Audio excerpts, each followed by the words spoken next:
Koalisi Indonesia Bersatu, intervensi istana atau di luar kendali istana. Kita ini bertiga dan bersatu.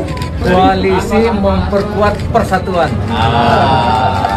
Pak Harto untuk melanjutkan pembangunan.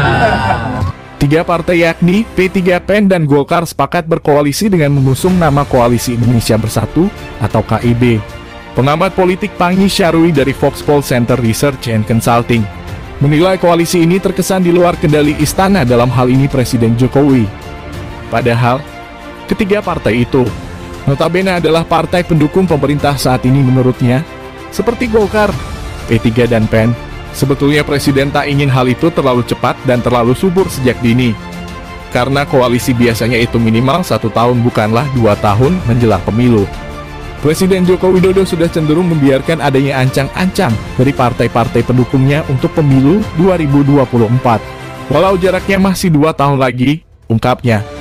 Sementara itu, pengamat politik Deddy Kurniasyah menilai, Koalisi Indonesia Bersatu belum cukup kuat untuk memenangkan Pilpres 2024. Menurutnya, Menteri Perekonomian Airlangga Hartarto belum bisa mengimbangi ketokohan capres lain yang memiliki elektabilitas tinggi. Dari sisi ketokohan banyak yang lebih unggul dari koalisi ini, misalnya Prabowo, Anies, atau bahkan Puan Maharani sekalipun. Selain itu, langgengnya koalisi tersebut sangat bergantung pada Partai Golkar saja, ujarnya. Dikatakannya bisa langgeng jika tidak ada sengketa soal tokoh yang akan diusung dan semua solid mengarah pada Airlangga. Namun ia menilai perpecahan akan timbul sesaat setelah koalisi tersebut tidak memiliki solidaritas lagi. Tetap ada peluang koalisi ini selesai di tengah jalan, tuturnya. Hal berbeda justru diungkapkan oleh Henry Satrio yang merupakan pengamat politik dari Universitas Paramadina.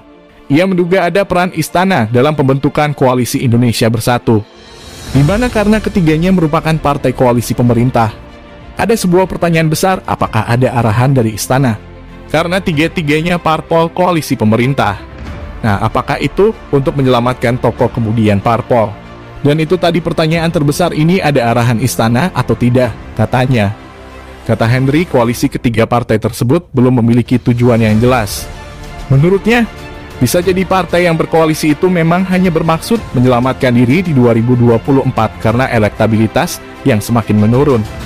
Koalisi Indonesia Bersatu justru mendapat sindiran dari PDIP. Sekjen PDIP Hasto Kristianto mengatakan kepentingan rakyat harus jauh lebih dikedepankan.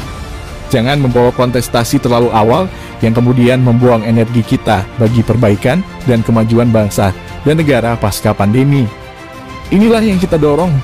Mendapat sindiran Sekjen PDIP, Ketua DPP P3 Ahmad Baidowi atau Awi justru menyebut koalisi dibentuk untuk mensolidkan barisan. Itu pendapat ya, boleh-boleh saja, dan kita menghargai pendapat Pak Hasto. Koalisi dibentuk justru untuk mensolidkan barisan, katanya. Awik menilai Koalisi Indonesia Bersatu tidak akan mengganggu kerja Kabinet Jokowi. Ia juga memastikan para menteri dari Koalisi Indonesia Bersatu beraktivitas politik di luar jadwal kerja. Tidak ada niatan Koalisi Indonesia Bersatu mengganggu soliditas Kabinet Indonesia Maju. Para menteri melakukan aktivitas politik di luar jam kerja, ujar Awik.